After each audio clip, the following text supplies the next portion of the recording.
أعوذ بالله من الشيطان الرجيم. Now this istighna of a person, this is highlighting people who will never benefit. So let's first talk about the universal value of this attitude. Man istaghna. I've met people like this actually even more recently. Muslims. At one convention somebody came to me and said, why do I need Islam? Tell me what does it bring me in my life? I have a job, I have a family, I have health, I'm happy, everything that I do I'm happy with.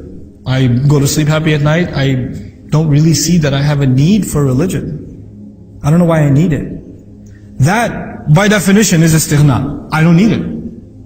I have everything already. As if your material needs and your emotional needs being fulfilled is enough for you. So let me try to answer that in maybe a contemporary way. I haven't talked about this previously in this way, but I feel it's important enough that I highlight this for you. Hopefully this will help you, inshallah, in some other aspects of your life too. You can think of it from the Islamic point of view that human beings are made up of three things.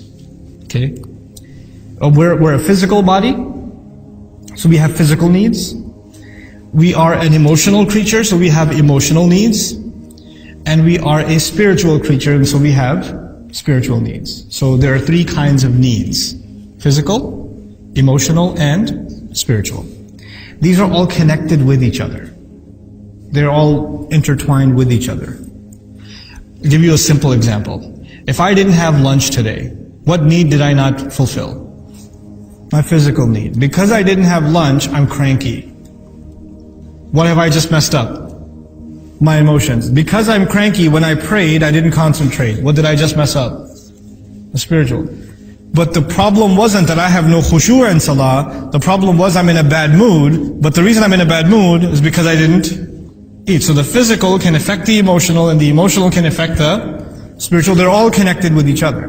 When somebody comes along and says, I have no need, and they say, I have no physical need, and I have no emotional need, what are they denying? That they actually have, in fact, spiritual needs, but they are blind to it. And you know, these three things are important to understand for every Muslim, because a lot of times you have an emotional problem. You have an emotional problem and you're trying to find a spiritual solution. Or you have a physical problem and you're trying to find a spiritual solution. Or you have a spiritual problem and you're trying to find a physical solution. You have a stomach ache, which dua should I read? You have food poisoning, go get yourself checked in. Then make dua too. The spiritual only works if you understand that Allah created laws and principles for all three of these.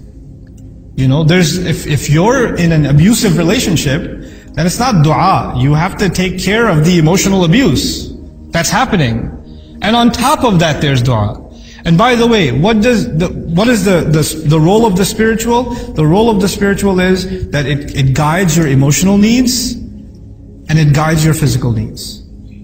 So you don't let either one of them override the other and go in imbalance. That's what the role of our spiritual life is.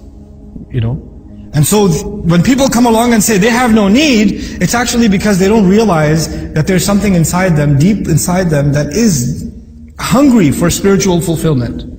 They've just reduced themselves to nothing more than an animal. Amma man istaghna. As for the one who feels like he doesn't need, al-ghina ay al-kifaya. I am already full. I don't need anything else.